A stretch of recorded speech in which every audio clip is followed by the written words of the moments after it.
હવે આપણો આગળનો ટોપિક છે ફોર્મલ એફઆઈ એટલે કે ફાઇનાન્શિયલ ઇન્ટરમીડિયેટરીઝ. ફાઇનાન્શિયલ ઇન્ટરમીડિયેટરીઝની અંદર આપણે બેંક જોઈ લીધી, પછી બેંકની અંદર પ્રાઇવેટ બેંક ને પબ્લિક બેંક ને કમર્શિયલ બેંક ને આ બધું જોઈ ચૂક્યા છીએ.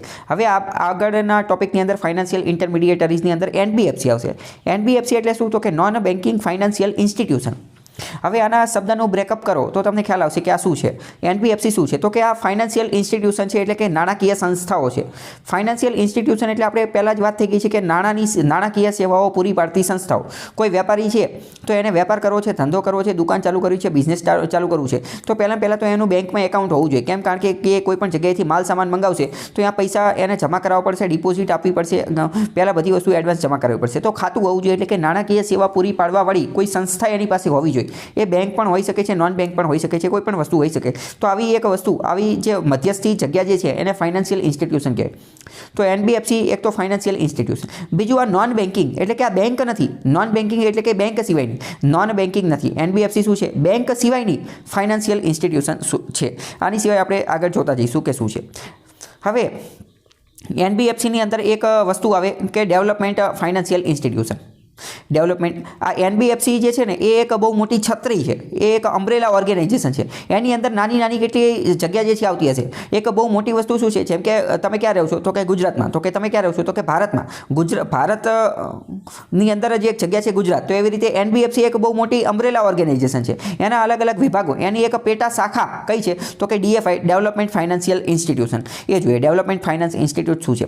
નામનું બ્રેકઅપ કરવાનું ઇકોનોમીની અંદર અથવા કોઈ પણ વિષયની અંદર, એટલે ખબર પડી જશે. ડેવલપમેન્ટ ફાઇનાન્સ ઇન્સ્ટિટ્યુશન એટલે શું? તો કે આ ફાઇનાન્સ ઇન્સ્ટિટ્યૂટ છે. ઇન્સ્ટિટ્યુશન એટલે કે સંસ્થા, ફાઇનાન્સનું કાર્ય કરે છે. ફાઇનાન્સનો મતલબ શું? ફાઇનાન્સ એટલે કે લોન આપવાનું કાર્ય કરે છે. તો લોન કોને આપે છે? તો કે ડેવલપમેન્ટ માટે, વિકાસના કાર્યો માટે, કોઈ પણ વસ્તુના વિકાસના કાર્ય માટે એવી સંસ્થા કે જે લોન આપવાનું કાર્ય કરે છે એને ડીએફઆઈ કહેવાય. ડીએફઆઈ શું છે? તો એ એક પ્રકારની એનબીએફસી છે. DFI were meant for medium to long term loans to industries. આ લોન આપે છે કોની માટે? ડેવલપમેન્ટ એટલે કે વિકાસ માટે. ફાઇનાન્સનો મતલબ જ લોન આપવી થાય. કોને આપે? ઇન્ડસ્ટ્રીઝ, ઉદ્યોગોને આપે. અને ખાસ કરીને મીડિયમ ટુ લોંગ ટર્મ એટલે કે ટૂંકા ગાળાથી લઈને મધ્યમ ગાળા સુધી લોન આપે છે.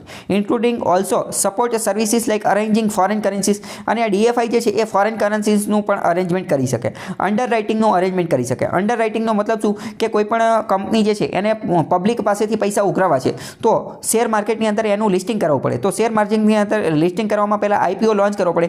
એ આઈપીઓની જે બધી વિધિ હોય એને અંડર રાઇટિંગ કહેવાય. એ આપણે આગળ ડિટેલમાં સમજીશું કે અંડર રાઇટિંગ શું છે, પરંતુ અત્યારે મેં તમને એક વાક્યમાં કહી દીધું. પછી ટેકનિકલ ને મેનેજમેન્ટ, પછી કન્સલ્ટન્સી, બેંકની ગેરંટી આપવાનું કાર્ય, એ બધું કાર્ય આ ડીએફઆઈ કરે. Development finance institution. They did not accept deposit from ordinary people. આ લોકો જે છે ને એ ઓર્ડિનરી સામાન્ય લોકો પાસેથી જે છે એ પૈસા ડિપોઝિટમાં લેતા નથી. સૌથી પહેલાં સમજીએ કે એનબીએફસી એટલે કે નોન બેન્કિંગ ફાઇનાન્શિયલ ઇન્સ્ટિટ્યુશન. એની જે એક શાખા કઈ છે? તો કે ડીએફઆઈ. ડીએફઆઈ શું છે એ આપણે ઓલરેડી અત્યારે તે જોઈ લીધું. બીજું એક ખાસ વસ્તુ યાદ રાખો. એનબીએફસી જે છે ને એનબીએફસી એ બધા જ કામ બેંક જેવા જ કરે, પરંતુ એનબીએફસીનું મુખ્ય કામ શું છે? મુખ્ય કામ એવું છે કે લોન આપવાની, ફાઇનાન્સનું કાર્ય કરે છે. ઇકોનોમીમાં ગમે આ તમે શબ્દ જોઈ જાઓ ફાઇનાન્સ, એનો મતલબ એમ કે લોન આપવાનું કામ કરે છે. તો એનબીએફસીનું મુખ્ય કાર્ય શું? એ લોન આપવાનું કામ કરે. એ અલગ અલગ કસ્ટમરને, અલગ અલગ લોકોને, અલગ અલગ બિઝનેસમેન, ઇન્ડસ્ટ્રીઝ, ઉદ્યોગપતિઓને લોન આપે. એની ઉપરથી એમને વ્યાજ મળે અને એને જે છે એની ઉપરથી એમને પ્રોફિટ મળે. પરંતુ એનબીએફસીની બીજી ખાસિયત એ છે કે આ લોકો ડિપોઝિટ એક્સેપ્ટ કરતા નથી. NBFC did not accept deposit. પ્રશ્ન થાય કે ભાઈ આ એનબીએફસી લોકો જે છે એ ડિપોઝિટ એક્સેપ્ટ નથી કરતા તો પૈસા ક્યાંથી લાવે છે? તો એની પાછળનું કારણ એ છે કે આજે એનબીએફસી વાળા જે છે ને એ અલગ અલગ બેંક પાસેથી લોન ઉપાડે છે. અલગ, જેમ કે એનબીએફસી વાળા હોય તો એ એસબીઆઈ પાસેથી, એચડીએફસી પાસેથી, ઓલા પેલા ફલાણા ઠીકડા અલગ અલગ બેંકો પાસેથી લોન ઉપાડે છે. તમને એવું લાગે કે આજે બેંકોવાળા આમને લોન કેમ આપે છે? તો આપણે આગળ એક કોન્સેપ્ટ જોયો હતો પીએસએલ સર્ટિફિકેટનો, પ્રાયોરિટી સેક્ટર લેન્ડિંગના સર્ટિફિકેટનો. એમાં આપણે જોયું હતું કે એગ્રીકલ્ચરને, એમએસએમઈને, વિમેનને, એસસીને, એસટીને આ બધાને લોન આપવાની, અને એનો ક્વોટા જોનો પૂરો થતો હોય તો એમને સર્ટિફિકેટની મદદ જે છે એ લઈ શકે છે. તો એનબીએફસીનો તો મુખ્ય કામ જ છે લોન આપવાનું. એટલે ઘણી બધી વાર આ સર્ટિફિકેટના ચક્કરમાં પણ બેંક જે છે આને લોન આપી હોય છે. પહેલી વસ્તુ. અથવા તો બીજી વસ્તુ એ કે એનબીએફસીનો ડિફોલ્ટ ચાન્સ ઓછો હોય. એનબીએફસીનો ડિફોલ્ટ ચાન્સ જે છે ઓછો હોય. એટલે હવે બધી બેંકોવાળાએ અલગ અલગ કસ્ટમર ગોતવા જવો અને એ કસ્ટમરના કાગળિયા કામને એ બધું કરવું, એની કરતાં ડાયરેક્ટ આ સંસ્થાને જ તે ઇન્સ્ટિટ્યુશન હોય એને જ લોન આપી દેતો તો એ સારું કહેવાય. ટૂંકમાં બેંક એનબીએફસીની બે લાક્ષણિકતા યાદ રાખશો ને એટલે તમને બધો જ ફંડા ક્લિયર થઈ જશે. એનબીએફસીનું મુખ્ય કાર્ય શું? તો કે લોન આપવાનું, એટલે કે ફાઇનાન્સ આપવાનું, ફાઇનાન્સનું. અને આમે ત્યાંની અંદર ફાઇનાન્સ શબ્દ તો છે જ તે. અને બીજું કાર્ય એ કે એ લોકો ડિપોઝિટ એક્સેપ્ટ કરતા નથી, તો એમની પાસે પૈસા ક્યાંથી આવે છે? તો એ બેંક પાસેથી જ તે પૈસા ઉપાડે છે. હવે અહીં આપણે એ પણ સમજવું પડે કે જો આ એનબીએફસીએ જે કંપનીને જે વ્યક્તિઓને લોન આપેલી છે, જો એ લોકોની લોન ડિફોલ્ટ થાય, જો એ લોકોની લોન ડિફોલ્ટ થઈને તો બેંકને પણ ફટકો પડે. કેમ? કારણ કે માની લો કે આ એનબીએફસી જે છે એણે મને લોન આપી, હાર્દિક હું બરાબર મને લોન આપી, હવે હું લોન પાછી ભરતો નથી, તો એનબીએફસીવાળા ખાડે જશે, તો એનબીએફસીવાળા ખાડે જશે તો બેંકને ફટકો પડશે. કેમ? કારણ કે એનબીએફસીવાળા જે છે એ બેંક પાસેથી જ લોન લાવેલા હતા. મેં એનબીએફસીને પૈસા ન ભર્યા તો એનબીએફસીવાળા બેંકોમાં પૈસા ભરશે નહીં. આના આધારે આપણે આખી વસ્તુ સમજવાની કોશિશ. હવે થોડીક ડીએફઆઈની ચર્ચા કરીએ. તો આ ડીએફઆઈ જે છે, ડીએફઆઈ એ બીજું એટલા માટે ચર્ચામાં છે કારણ કે બજેટની અંદર પણ 2-3 વાર એની ઘોષણા કરવામાં આવી છે. બજેટની અંદર પણ એની વાત જે છે એ કરવામાં આવેલી હતી કે આ ડીએફઆઈની સ્થાપના કરવામાં આવશે, બીજા નવા ડીએફઆઈ બનાવવામાં આવશે. બીજું 1948ની અંદર industrial finance corporation of India IFCI A act બનાવવામાં આવ્યો. ત્યારબાદ letter became non deposit taking systematically important NBFC, અને પછી 1948ની અંદર એને એનબીએફસી બનાવી દીધી. 1951ની અંદર SFI state finance corporation act એની સ્થાપના કરવામાં આવી. Because IFCI alone couldn't cater industrial loan demand, કારણ કે આજે આ IFCI જે છે એ એકલી બધા ઉદ્યોગપતિઓની લોનની ડિમાન્ડને પૂરી કરી શકતી ન હતી, એટલે 1951ની અંદર આ SFIની સ્થાપના કરવામાં આવી. 1955ની અંદર NSIC national small industrial corporation, આ પ્રકારનું કોર્પોરેશન બનાવ્યું ભારત સરકારે. આ પણ બધા એક જ કામ કરતા હતા, ડીએફઆઈ એટલે કે નાના ઉદ્યોગપતિઓને લોન આપવાનું કામ કરતા હતા. 1955ની અંદર ICICI બેંકની સ્થાપના થઈ કે ICICIનું ફૂલ ફોર્મ શું છે? Industrial credit and investment corporation of India. આનું પણ મુખ્ય કાર્ય એ જ હતું, ઇન્ડસ્ટ્રી એટલે કે ઉદ્યોગોને ક્રેડિટ એટલે કે લોન આપવા માટે અને ઇન્વેસ્ટમેન્ટ રોકાણ માટેની આ સંસ્થા હતી. સેટઅપ બાય એ ભારત સરકારે સ્થાપના કરી. એની અંદર વર્લ્ડ બેંક અને ફાઇનાન્શિયલ ઇન્ટરમીડિયેટ એ બધાએ પણ એના ભાગીદાર હતા. પછી એ આગળ જતા પ્રાઇવેટ સેક્ટરની બેંક બની ગઈ. 1964ની અંદર industrial development bank of India IDBI bank જે છે એ કાયદા દ્વારા બનાવવામાં આવી, એક કાયદા સ્થાપિત કરીને. ઇટ વોઝ ઓલ્સો ગિવન, અને એને રેગ્યુલેટરી પાવર પણ આપવામાં આવ્યા કે પોતાનું ઇન્ડસ્ટ્રીયલ એટલે કે ઔદ્યોગિક માળખું જે છે એ પોતાની જાતે કરી શકશે. અને પછી આગળ જતા સિડબી ને એક્ઝિમ ને આ બધી બેંકો જે છે એ બનાવવામાં આવી. પછી સરકારી બેંક બની આવી બધી વાત ચાલતી હતી. એટલે ટૂંકમાં અત્યારે આપણે એક રીતે જોયું કે આ એનબીએફસી અથવા એમાં પણ ખાસ કરીને ડીએફઆઈ એનો ક્રોનોલોજી શું હતી, કઈ રીતે બની, શા માટે બની? કારણ કે નાના ઉદ્યોગપતિઓને લોન આપવા માટે. નાના ઉદ્યોગપતિઓને જનરલી બેંક લોન આપતી નથી. કેમ? કારણ કે બેંક એની પાસે કોલેટરલ માંગે, ગીરવે કોઈ વસ્તુ માંગે. તો હવે આપની પાસે ગીરવે વસ્તુ હોય, હવે 1 લાખ રૂપિયાની લોન લેવાની હોય, ગીરવે કઈ વસ્તુ માંગે, તો ભાઈ વસ્તુ હોય તો એ લાખ રૂપિયાની વસ્તુ વેચીને તાત્કાલિક જ પૈસા ન લઈ લે, બેંક પાસે શું લેવા જાય?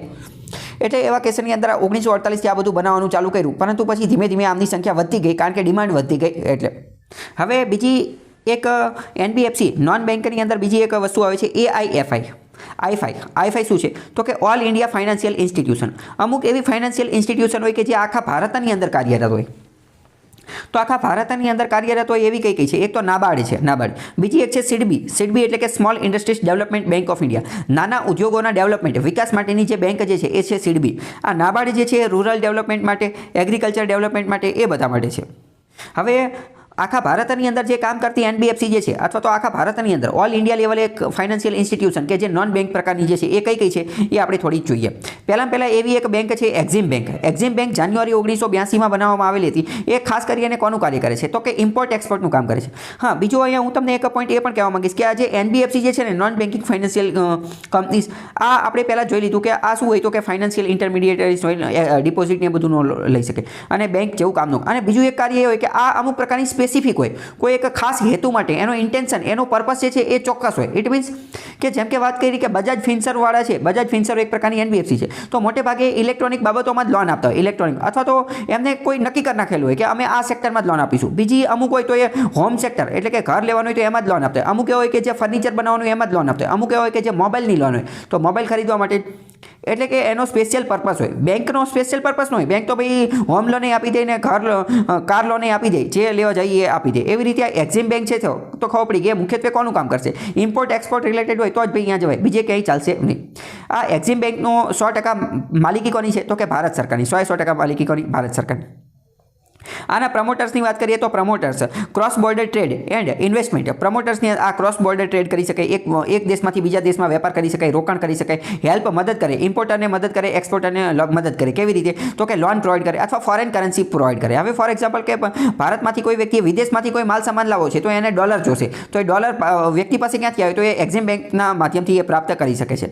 પછી આ નિર્વિક નામની સ્કીમ જે છે, નિર્વિક નામની સ્કીમ એ એક્ઝિમ બેંક દ્વારા ચલાવવામાં આવે છે. નિર્વિક સ્કીમ શું છે આપણે આગળ ડિટેલમાં સમજીશું. એ આ એક્સપોર્ટને બૂસ્ટ કરવા માટેની એક સ્કીમ છે. બીજી એક એનબીએફસીની વાત કરીએ તો એ નાબાર્ડ છે. નાબાર્ડનું ફૂલ ફોર્મ પહેલાં સમજીએ. National bank four agriculture and rural development. તો નામ ઉપરથી ખબર પડે કે આ નેશનલ એટલે કે રાષ્ટ્રીય લેવલની બેંક છે, એગ્રીકલ્ચર એટલે કે કૃષિ માટે અને રૂરલ ડેવલપમેન્ટ એટલે કે ગ્રામ્ય વિકાસ માટે. ભૂતકાળની અંદર વાત કરીએ તો RBI had minority stake in NABARD but 2018 100% government own. શરૂઆતમાં આરબીઆઈ જે છે એ પણ આની માલિકી ધરાવતું હતું, પરંતુ 2018 પછી આરબીઆઈ પોતાની માલિકી સરકારને વેચી દીધી અને હવે 100% જે છે એ સરકારની માલિકીની બની ગઈ.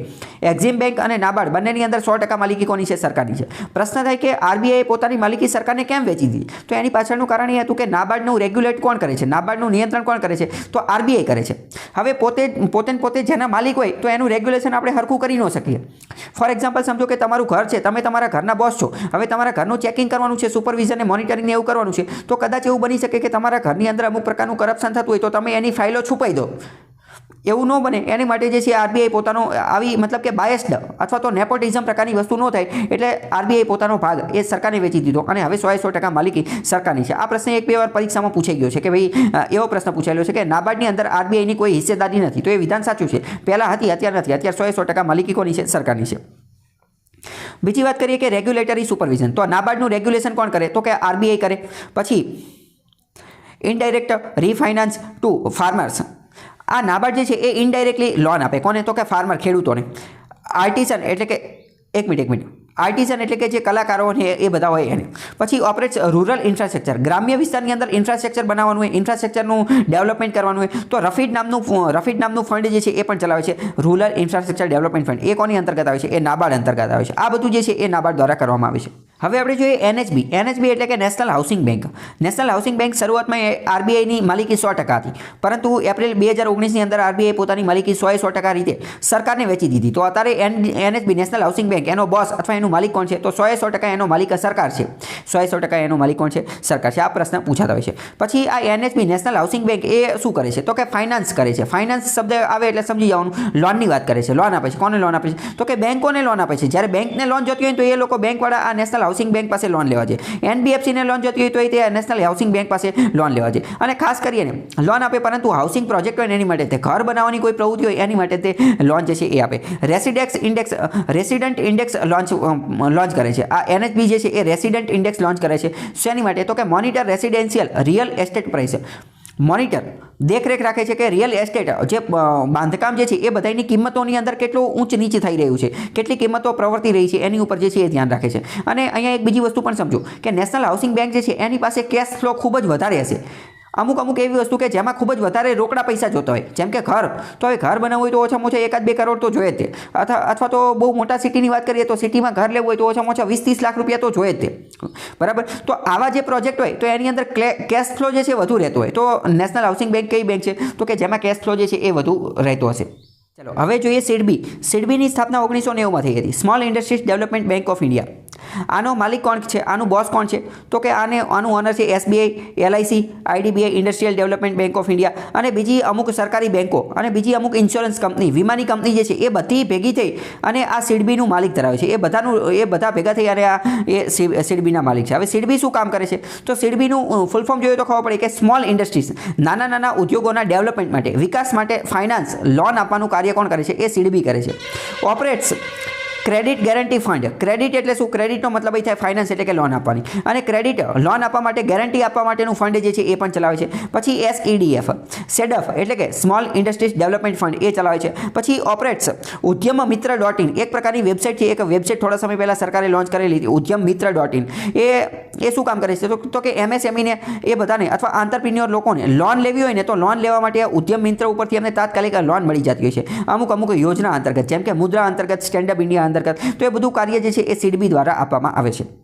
બજેટ 2019ની અંદર આ એનએચબીના નેશનલ હાઉસિંગ બેંકના રેગ્યુલેટરી પાવર જે છે એ આરબીઆઈને ટ્રાન્સફર કરી દેવામાં આવેલા હતા. નાબાર્ડ અમેન્ડમેન્ટ એક્ટ 2017ની અંદર નાબાર્ડની અંદર ફેરફાર કર્યો અને શું કર્યું કે ઇન્ક્રીઝડ કેપિટલ, એના કેપિટલની અંદર વધારો કર્યો. Facilitated transfer of RBI shares to government. RBI પોતાના શેર જે છે ગવર્મેન્ટને ટ્રાન્સફર કરી દીધા, એટલે તો હવે એની 100% માલિકી કોની થઈ ગઈ? તો કે સરકારની થઈ ગઈ. એમએસએમઈની ડેફિનેશન જે છે એ અપડેટ કરી નાખી, એ આગળ આપણે જોઈશું. All India financial institute are not bank because can't accept direct deposit from the public at large. આપણે પહેલા જોઈ લીધું કે ઓલ ઇન્ડિયા ફાઇનાન્શિયલ ઇન્સ્ટિટ્યૂટ આ શું છે? આ બધી એનબીએફસી છે, નોન બેન્કિંગ ફાઇનાન્શિયલ ઇન્સ્ટિટ્યુશન છે. કેમ? કારણ કે એ લોકો પાસેથી સીધી ડિપોઝિટ એક્સેપ્ટ સ્વીકાર કરી શકતા નથી. RBI is the regulator over AIFI. All India financial ઇન્સ્ટિટ્યુશનનું રેગ્યુલેશન કોણ કરે છે? તો કે આરબીઆઈ કરે છે. કોના અંતર્ગત? કારણ કે બેઝલ નોર્મ્સ જે છે એ એમની ઉપર લાગુ પડે છે, પણ આરબીઆઈ જે છે એમની માટે અલગ અલગ પ્રકારના સ્લેબ, અલગ અલગ પ્રકારના નોર્મ, ડેડલાઇન નક્કી કરે છે. આત્મનિર્ભર ભારત 2020 અંતર્ગત આરબીઆઈ ગવર્નર એનાઉન્સ્ડ, એમને નક્કી કર્યું કે સ્પેશિયલ રીફાઇનાન્સ ફેસિલિટી એઆઈએફઆઈ માટે ખાસ પ્રકારની બારી, ખાસ પ્રકારની વિન્ડોનું આયોજન કરવામાં આવશે રીફાઇનાન્સ માટે, એમને પૈસા મળી રહે એટલા માટે. એટલે કે એ લોકો આરબીઆઈ પાસેથી જે છે એ પૈસા ઉધાર લઈ શકશે. આપણે આની પહેલા જોઈ લીધું હતું કે રેપો રેટ અંતર્ગત બેંક જે છે, બેંક એ આરબીઆઈ પાસેથી લોન લઈ શકે, ઉધાર લઈ શકે, પરંતુ આ જે ઓલ ઇન્ડિયા ફાઇનાન્શિયલ ઇન્સ્ટિટ્યુશન અથવા તો નોન બેંક ફાઇનાન્શિયલ કંપની, એ બધા આરબીઆઈ પાસેથી પૈસા ઉધાર ન લઈ શકે. એટલે 2000 આત્મનિર્ભર અંતર્ગત એણે નક્કી કર્યું કે એ લોકો પણ, આ બધા એનબીએફસી ને એ બધા પણ આરબીઆઈ પાસેથી પૈસા ઉધાર લઈ શકશે. એની માટે એક સ્પેશિયલ વિન્ડોની આયોજન કરવામાં આવશે. કઈ રીતે કરશે, શું કરશે, એ અહીંયા જાણવાનું નથી. એના આધારે પ્રશ્ન આપેલો છે કે which of the following grant direct credit assistant to rural household. ગ્રામ્ય વિસ્તારના ઘર પરિવારો વાળાને ડાયરેક્ટ ક્રેડિટ આસિસ્ટન્ટ એટલે કે ક્રેડિટ તરીકે આસિસ્ટન્ટ મદદ કરવાનું કાર્ય શું કરે છે? ગ્રાન્ટ કોણ આપે છે? તો કે આરઆરબી પહેલાં એવું છે, રિજનલ રૂરલ બેંક. બીજું national bank four agriculture and rural development. અને ત્રીજું એવું કહે છે કે લેન્ડ ડેવલપમેન્ટ બેંક. તો આનો જવાબ જે છે એ શું આવશે? તો કે નેશનલ બેંક ફોર આજે આરઆરબી અને લેન્ડ ડેવલપમેન્ટ એ અને 1 and 3 આવશે. 1 and 3 એટલે કે આન્સર બી આવશે. 1 and 3 બી નહીં આવે, નાબાર્ડ નહીં આવે. બીજું national bank four agriculture and rural development, NABARD આવશે નહીં. કારણ કે અહીંયા શું કીધું છે કે ડાયરેક્ટ ક્રેડિટ આસિસ્ટન્ટ. નાબાર્ડ જે છે ને એ લોકોને ડાયરેક્ટ લોન નથી આપતું. નાબાર્ડ પાસે જે એને કોઈ વ્યક્તિ જે છે એ લોન નથી લઈ શકતો. તો નાબાર્ડ શું કરે છે? નાબાર્ડ આની પહેલાં મેં તમને સમજાવેલું હતું કે નાબાર્ડ એક પ્રકારનું અમ્બ્રેલા ઓર્ગેનાઇઝેશન છે. આ એક પ્રકારની છત્રી છે, એની નીચે ઘણી બધી સંસ્થા આવે છે. તો નાબાર્ડે પોતાની નીચે આવતી અલગ અલગ બેંકો જે છે ને, પોતાની અંતર્ગત આવતી, જેમ કે પેક્સ, નાબાર્ડવાળા જે છે એ પેક્સ, પીએસીએસ, આજે એગ્રીકલ્ચર માટેની સોસાયટી જે છે એગ્રીકલ્ચર ક્રેડિટ સોસાયટી, એને લોન આપે. અને એ પેક્સવાળા જે છે એ ખેડૂતોને આપે. એટલે ટૂંકમાં નાબાર્ડનું કામ જે છે ને એ એક રીતનું આરબીઆઈ જેવું છે. જેવી રીતે લોકો ડાયરેક્ટ આરબીઆઈ પાસે જે એને લોન નથી લઈ શકતા ને, એવી રીતે એગ્રીકલ્ચર સેક્ટરની અંદર નાબાર્ડ જે છે ને એનું કામ આરબીઆઈ જેવું છે. તો અહીંયા કીધું છે ડાયરેક્ટ ક્રેડિટ આસિસ્ટન્ટ. તો નાબાર્ડ ડાયરેક્ટ ક્રેડિટ આસિસ્ટન્ટ નથી આપતી, એટલે બે જવાબ નહીં આવે. બે એલિમિનેટ કરો તો પણ મળી જાય. આરઆરબી અને લેન્ડ ડેવલપમેન્ટ બેંક જે છે એ ડાયરેક્ટ આસિસ્ટન્ટ્સ આપે છે. ખ્યાલ આવ્યો? આવી જ રીતે બીજો એક પ્રશ્ન પૂછેલો છે કે કરેક્ટ 4 વિધાન આપેલા છે, 4માંથી કયું સાચું છે એ કહેવાનું. પહેલું એવું કહે છે કે એનએચબી એટલે કે national housing bank, the apex institution of housing finance in India. ભારતની અંદર ઘર બનાવવા માટેની લોન લેવા માટે એપેક્સ સર્વોચ્ચ સંસ્થા કઈ છે? તો કે એનએચબી. was set up as a wholly owned subsidiary of RBI. એની સ્થાપના એવી રીતે થયેલી હતી કે એની સંપૂર્ણ માલિકી કોની હતી? તો કે આરબીઆઈની હતી. બીજું એવું કહે છે કે small industries development bank of India was established as a wholly owned subsidiary of Industrial Development Bank of India. આની સંપૂર્ણ માલિકી કોની હતી? તો કે industrial development bank of India, આઈડીબીઆઈની માલિકી હતી. આવી રીતે પ્રશ્ન પૂછેલો છે. તો સાચો જવાબ શું આવશે? આનો જવાબ શું આવશે? પહેલો વિધાન સાચું છે, કારણ કે નેશનલ હાઉસિંગ બેંક જે છે એ પહેલાં એની 100% માલિકી પહેલાં આરબીઆઈની હતી, અને આરબીઆઈ અત્યારે એને સરકારને વેચી દીધું છે. એટલે અત્યારે એનએચબીની 100% માલિકી કોની છે? તો કે સરકારની. બીજું ખોટું છે, કારણ કે આ સિડબી જે છે, સિડબી એની 100% માલિકી કંઈ આ આઈડીબીઆઈ નહીં નથી. એસબીઆઈ ને, એલઆઈસી ને એ બધા પણ એની અંદર માલિકી ધરાવે છે. તો બીજું ખોટું છે. ખ્યાલ આવ્યો?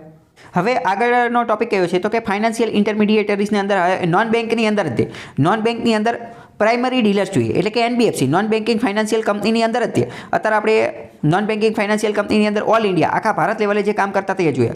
હવે પ્રાઇમરી ડીલર જોઈએ કે પ્રાથમિક લેવલે, પ્રાથમિક વિક્રેતા એટલે કે મોટા ખેલાડી કયા છે એ જોઈએ. તો કે they deal in primary market. આ લોકો શું કરે છે? તો કે પ્રાઇમરી માર્કેટ એટલે કે પ્રાથમિક બજારની અંદર કામ કરે છે. ઇટ મીન્સ કે directly by GSec from RBI E Kuber platform and sell it in secondary market. એટલે કે આ લોકો જે છે એ સરકાર આરબીઆઈના જે ઈ કુબેર પ્લેટફોર્મ ઉપરથી ડાયરેક્ટ તે ગવર્મેન્ટ સિક્યુરિટી ખરીદી શકે છે, અને આ ગવર્મેન્ટ સિક્યુરિટી એકવાર પ્રાઇમરી માર્કેટ એટલે કે પ્રાથમિક બજારમાંથી ખરીદી અને એને સેકન્ડરી માર્કેટની અંદર વેચે છે. અત્યારે વાત કરીએ તો ટોટલ 21 જેટલી સંસ્થા જે છે એને આરબીઆઈ દ્વારા આ પ્રકારનું લાયસન્સ આપેલું છે. 21 જેટલી સંસ્થા ડાયરેક્ટ તે આરબીઆઈના ઈ કુબેર પ્લેટફોર્મ પરથી ગવર્મેન્ટ સિક્યુરિટી ખરીદી અથવા ખરીદ વેચ કરી શકે છે. ખરીદવાનું બાય એન્ડ સેલ બંને કરી શકે છે. તો આજે આ પ્રકારની પ્રાઇમરી ડીલર જે છે એ આવી રીતે આરબીઆઈ પાસેથી ગવર્મેન્ટ સિક્યુરિટી ખરીદવાનું વેચવાનું કામ કરશે તો એનાથી શું થશે? એનાથી થશે કે એમની પાસે પણ કેશ ફ્લો આવી જશે, એમને જ્યારે પૈસા જોતા હશે તો આવી જશે. ઇટ મીન્સ કે એ લોકો પણ આરબીઆઈ પાસેથી લોન ને એ બધું લઈ શકશે.